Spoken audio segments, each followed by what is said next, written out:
Hey everyone, and welcome back for another deep dive.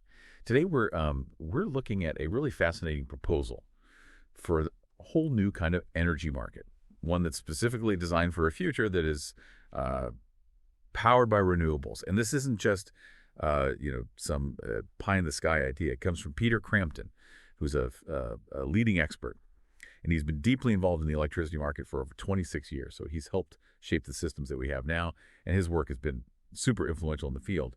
But he's also looking ahead, and he says we need a fundamental change, a forward energy market. So you might be wondering, why?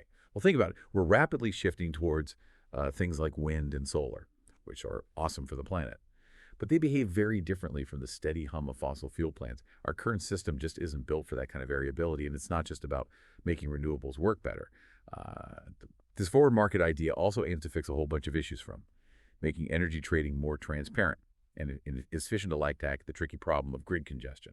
And I've got our amazing expert here with me to help us unpack all of this. They're a master at breaking down complex systems and can really help us grasp the potential impact of something as big as a whole new energy market. What are your initial thoughts when you hear about this proposal? Well, it's definitely ambitious. And the current energy landscape is incredibly complex. But what's fascinating here is that Crampton isn't just trying to tweak the existing system around the edges. He's proposing a fundamentally different way of thinking about how we buy and sell energy, one that's specifically designed to handle the unique challenges and opportunities Yeah. of a renewable-powered future. Okay, so let's dive into the heart of it. What exactly is a forward energy market, and how does it actually work? Imagine you're a bakery owner, and you need to buy flour for the next month. Right now, you basically have two options. You can buy it all at once on the spot market, which means you get today's price, but you have to commit to a large quantity. Or you can try to lock in a price for future delivery through something like a futures contract. But those are often inflexible and don't account for things like unexpected changes in demand. A forward energy market adds a whole new dimension to this. It's like being able to buy your flour in smaller batches at different times and at prices that reflect the expected supply and demand for each specific week. So if you know you'll need more flour for a big holiday order, you can secure that in advance. Or if the price of wheat drops unexpectedly, you can take advantage of that and adjust your purchases accordingly. That's a great analogy. Hmm. So instead of just buying and selling energy in bulk on the spot market, this forward market allows for more precise and flexible trading, kind of like tailoring your energy purchases to your exact needs over time. Exactly.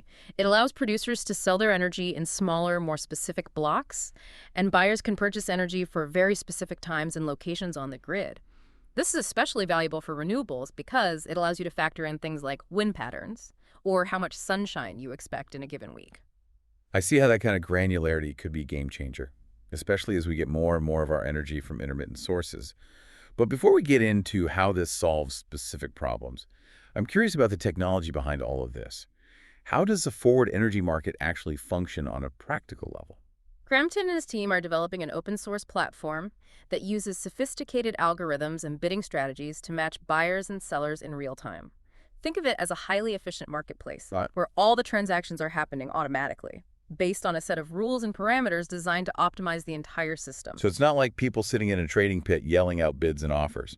Not at all. It's all about using technology to create a market that's as transparent and efficient as possible. And because it's open source, anyone can see how it works, contribute to its development, or even adapt it to their own needs. That's a pretty radical departure from how a lot of markets operate, Mhm. especially in the energy sector. It sounds like Crampton is really trying to democratize access to this new system. Absolutely. And that's one of the most exciting aspects of this proposal. It's not just about creating a new market. It's about creating a more open and equitable energy system that benefits everyone. Okay, so we've got a better sense of how a forward energy market works. And this sounds pretty impressive.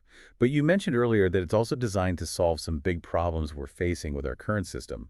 Let's start tackling those one by one. What's the first challenge on the list? Well, the first one we'll discuss is what Crampton calls forward trade. It's essentially the ability to buy and sell energy in advance.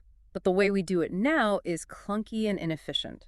Traditional futures markets like the ICE and CME just aren't built for the kind of fine-grained trading that renewables require. So it's like trying to buy a single specific ingredient for a cake instead of being forced to buy the whole grocery store's worth of supplies. That's a great way to put it. And the problem is those big bulk purchases just don't make sense for things like wind or solar. What if you're a wind farm operator and you know you'll have excess energy to sell during a particularly windy week? Or if you're a city trying to buy enough solar power to meet peak demand on a hot summer day? Those are the kinds of scenarios where a forward market really shines. It sounds incredibly efficient. So how does Crampton's proposal actually improve on the existing forward trading systems? One of the key innovations is the idea of simultaneous hourly clearing. This means the market clears matching buyers and sellers for every single hour on the grid. Think of it like a constantly flowing river of energy, where the price and availability are adjusting in real time based on what everyone is bidding and offering. This creates incredible liquidity because there's always an opportunity to buy or sell. And it reduces trading costs because you don't have to wait for a big infrequent auction to take place. This all sounds incredibly beneficial for renewables. But what about the bigger picture of ensuring we have enough energy to meet demand? Even when the sun isn't shining or the wind isn't blowing, that's the second challenge you mentioned, right? Resource adequacy. Exactly. Resource adequacy is all about making sure the lights stay on no matter what.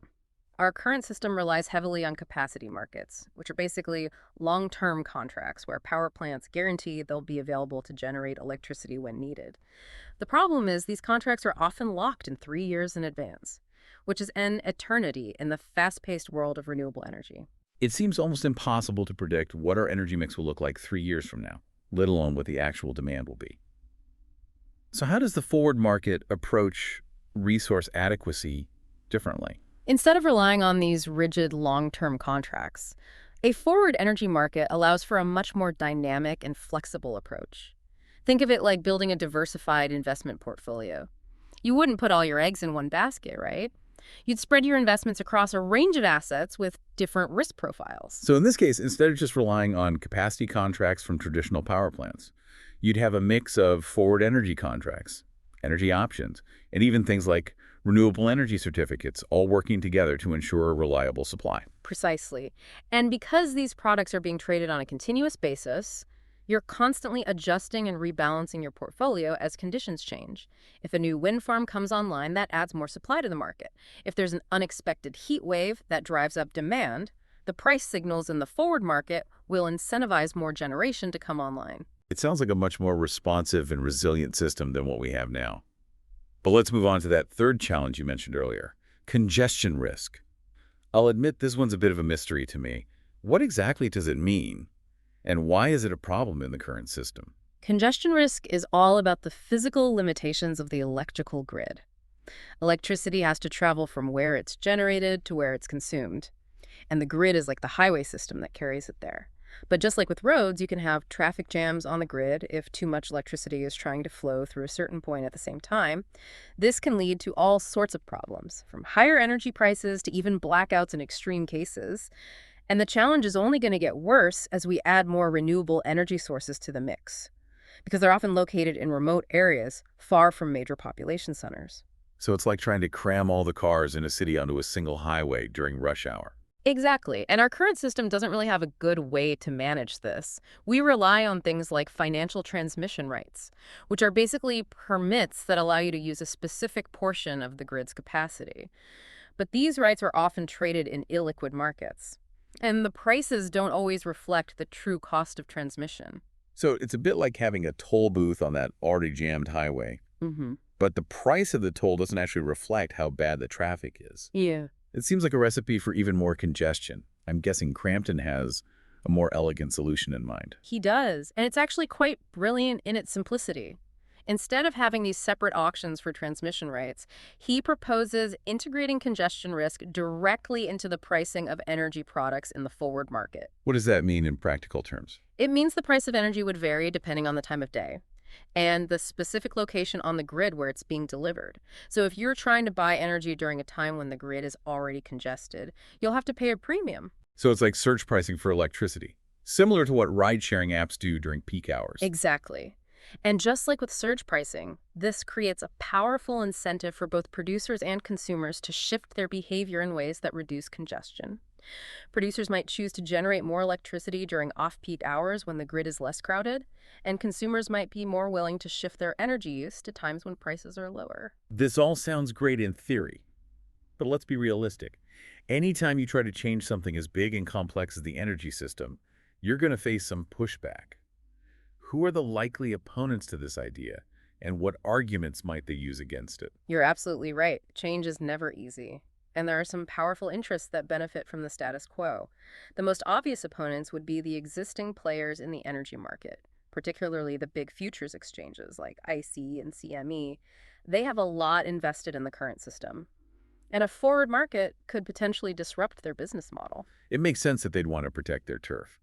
Who else might be resistant to this idea? We could also see opposition from those who profit from the complexities of the existing congestion management system. There are companies that make money by trading financial transmission rights, and they might not be thrilled about a system that simplifies things and makes those rights less valuable. That's understandable. Any other potential roadblocks you foresee? And of course, there are always those who are simply resistant to change in general. They might argue that the current system is good enough or that a forward market is too complex or untested. It seems like Crampton's got his work cut out for him if he wants to overcome all that resistance. Hmm. What's his strategy for getting this forward market off the ground? Is he relying on the traditional venture capital route to fund this ambitious project? Well, that's what makes Crampton's approach so interesting. He's actually decided to forego venture capital funding altogether. He's committed a significant portion of his own personal funds to get the project going, and is pursuing research grants from institutions like the National Science Foundation and the Department of Energy. He believes that maintaining control over the project is essential to preserving its core values and ensuring it isn't driven solely by profit motives. Wow. That's a pretty unusual approach these days, especially for something as potentially lucrative as this. It definitely suggests that he's deeply committed to the mission itself. But even with funding secured, getting something this big implemented is a huge challenge. How optimistic are you about the chances of this forward energy market actually becoming a reality? I think it's important to remember that change rarely happens overnight, especially in a sector as complex as energy. But I'm cautiously optimistic. Crampton has a strong track record of success in this field, and his team is doing rigorous research to back up their claims. They're running simulations and modeling to demonstrate the tangible benefits of a forward market, showing how it can enhance grid reliability, lower costs, and integrate renewables more effectively. So he's coming to the table with hard data and evidence to support his vision. Exactly, and that's crucial for overcoming skepticism and convincing decision makers. What's also interesting is that the electricity sector has historically been more receptive to data-driven arguments for efficiency than some other sectors.